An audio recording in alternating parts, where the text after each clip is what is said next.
we are going to make our pasta dough using a stand mixer.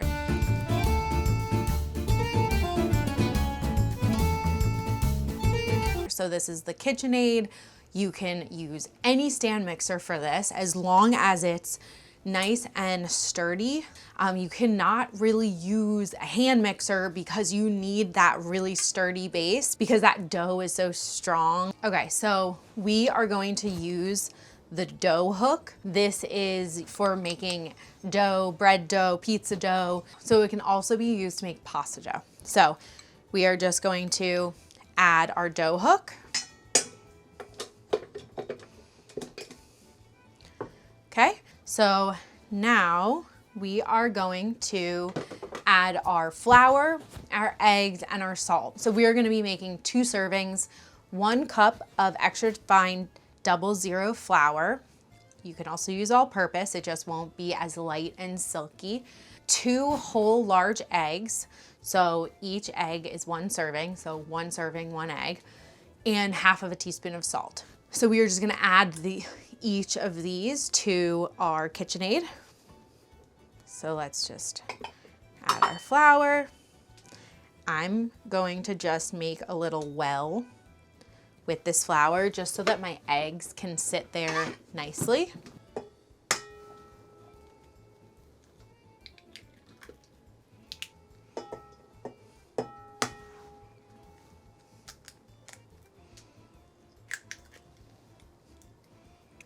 Okay, and now I'm gonna add half of a teaspoon of fine sea salt, kosher salt. So you just want it to be fine so that you don't get those big crystals of salt.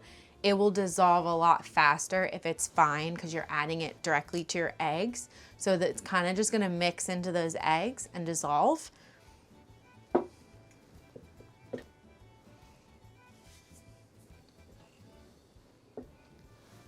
All right, and now we are just going to lock our machine. So again, when it makes that dough, you need that sturdy base and you need to make sure you lock it or else it will keep lifting up. So now I'm gonna start it on level 1 speed. So the reason that I do usually make my dough by hand over using the KitchenAid is it's just like an easier cleanup and the process is, it's just on your hands. When making it on a stand mixer or a KitchenAid, that dough hook is gonna keep getting pretty doughy and sometimes you have to just manually help it out by pulling the dough out, letting it go again, pulling the dough out, letting it go again. So I'll show you exactly what that looks like, but you're gonna be adding, most likely, depending on your environment, you're gonna be adding more flour to the dough. So more humidity in the air, more wetness that's in your dough, and therefore you're gonna need a little more flour than if someone was in a dry area with less humidity. Okay, so here goes.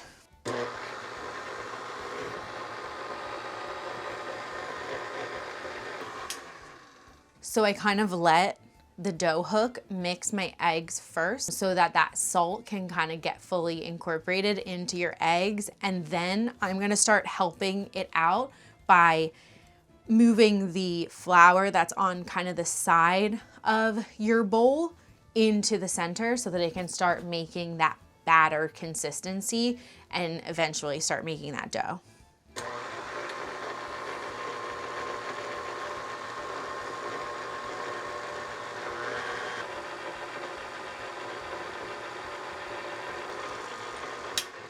So now I'm gonna just scrape those sides of the flour to get added into the egg mixture like this.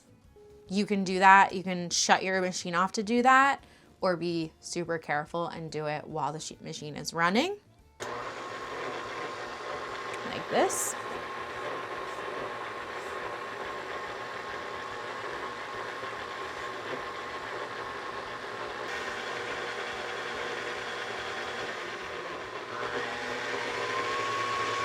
A little faster.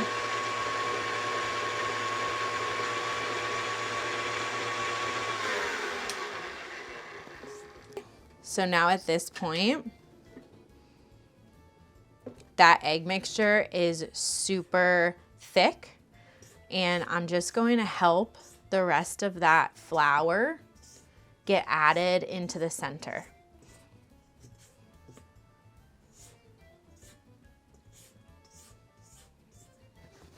So that then my dough hook can start grabbing on to the whole egg flour mixture.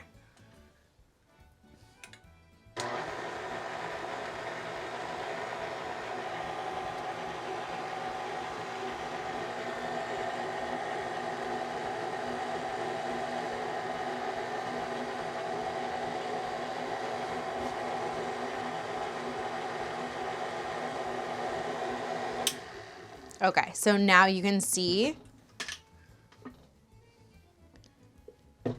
it's super thick. Now that it's all kind of combined, it'll just be helping the dough out a little bit at a time.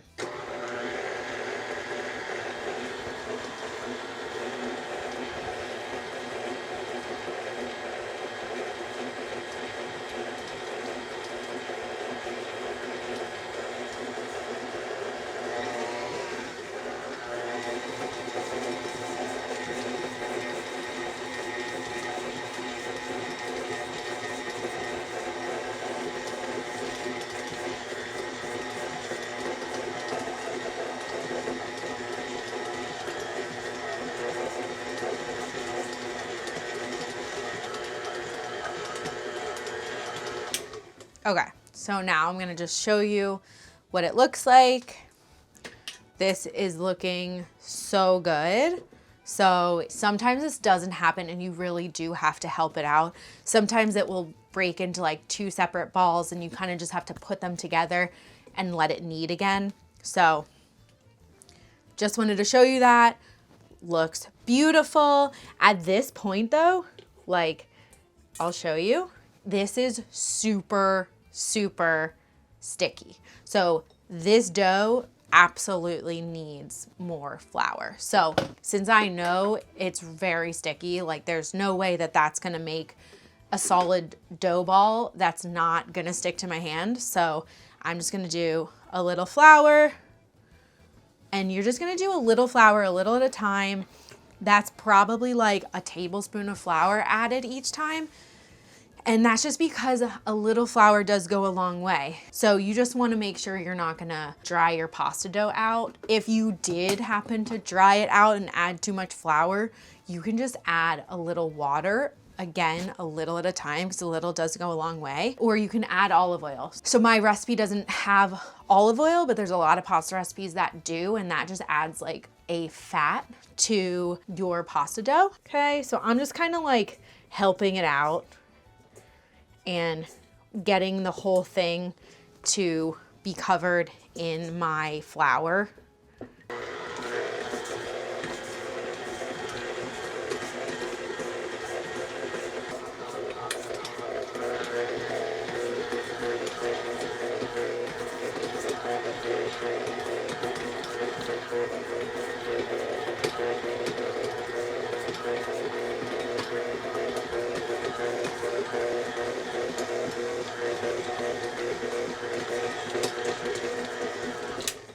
Okay, I'm just gonna do this just so I can show you what it looks like right now, because it looks so good.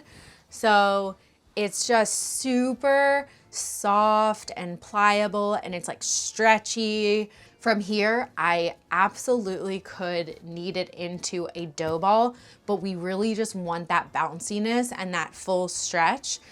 So I'm just gonna keep going until it's super smooth and bouncy. It's gonna be not much longer, maybe a minute in the machine.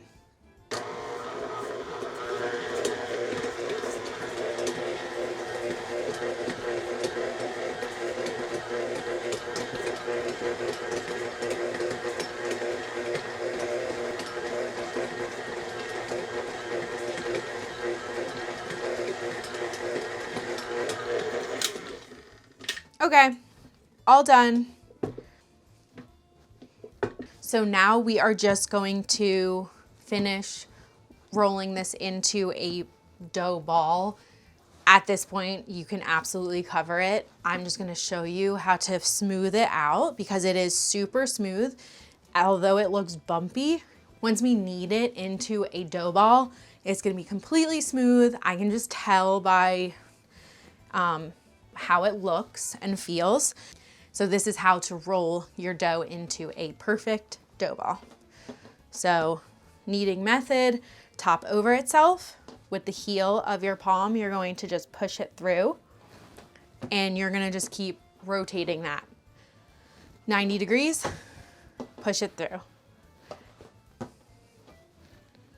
Okay.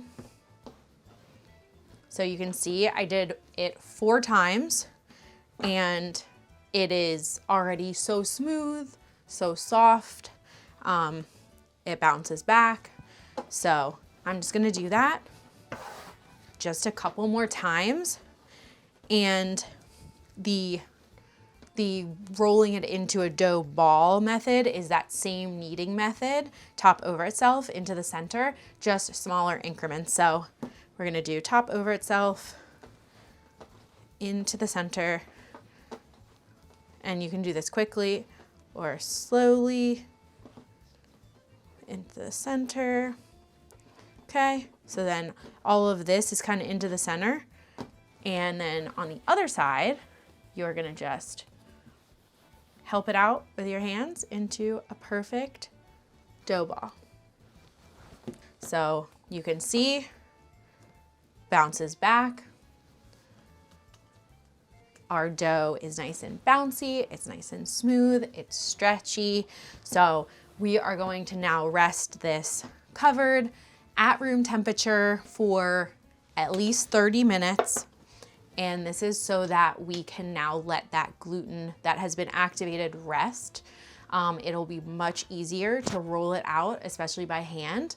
So we just need our dough to relax now. And we worked it out and now it needs to relax and just chill. And it will be much easier to roll it out because it will be nice, soft, and pliable. All right, I'll see you in 30.